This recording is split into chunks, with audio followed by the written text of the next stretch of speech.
Tensions between the United States and the Bolivarian Republic of Venezuela have escalated into open naval conflict in the Caribbean Sea, marking a dramatic and dangerous turn in a long-standing geopolitical standoff.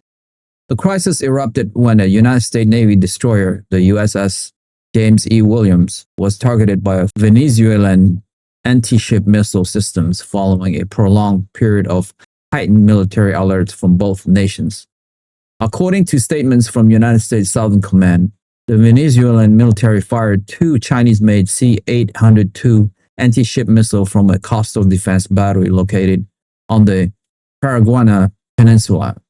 The first missile was successfully intercepted and destroyed by the destroyer's close-in weapon system, a last-ditch defensive measure designed to engage incoming threat at very short range. The second missile, however, malfunctioned and crashed into the sea shortly after launch, failing to reach its target.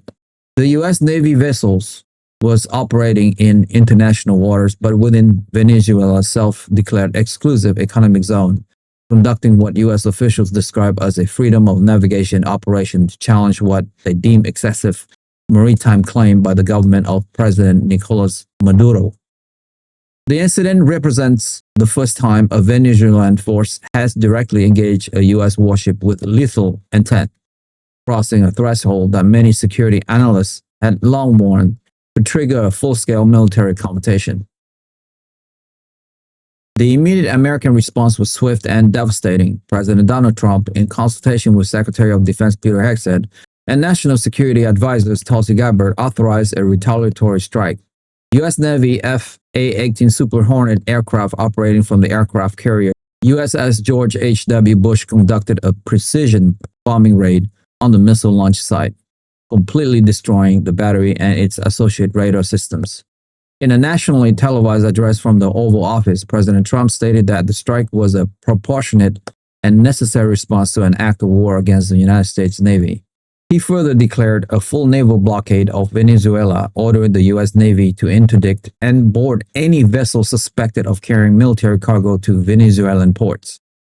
The Maduro regime's reckless aggression would be met with overwhelming force, Trump said. We are cutting off the flow of weapons that sustain this dictatorship's oppression of the Venezuelan people and its threat to regional stability.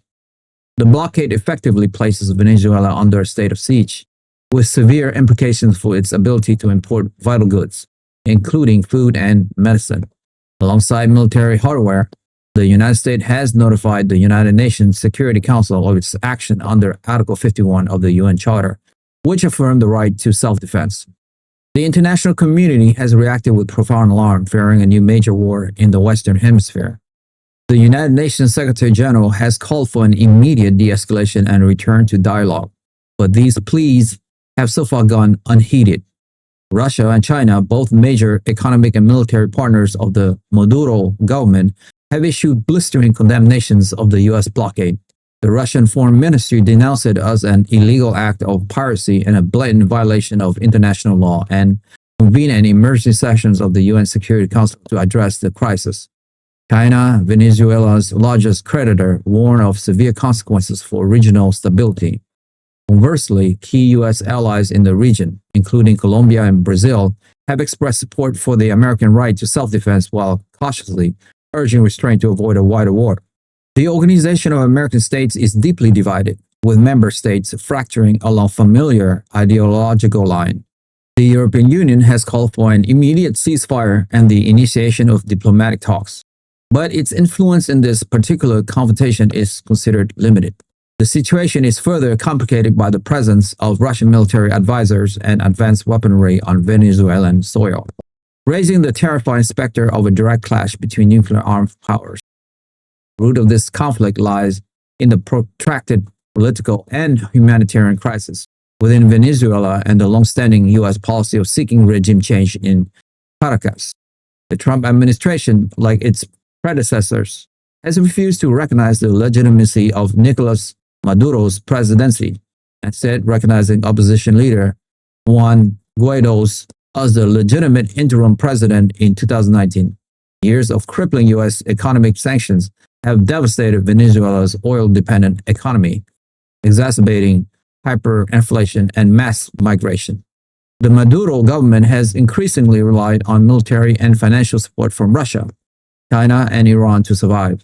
The recent discovery of significant new oil and gas reserve offshore Venezuela and the awarding of extraction contracts to Russian and Chinese state-owned companies is seen by many analysts as a key factor in the timing of this escalation. The U.S. action can be interpreted as a move to prevent its strategic rivals from cementing a permanent energy and military foothold in its immediate neighborhood.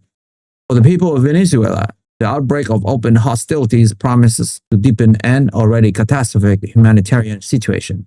The naval blockades will inevitably lead to greater shortage of essential supplies, and the country's infrastructures remain vulnerable to further military action.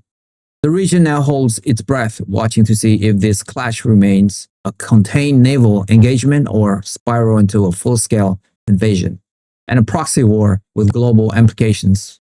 That's all for me for today. If you like the video presentation and you would like to follow for more, hit that subscribe and like button now, and we will continue to build this show for you.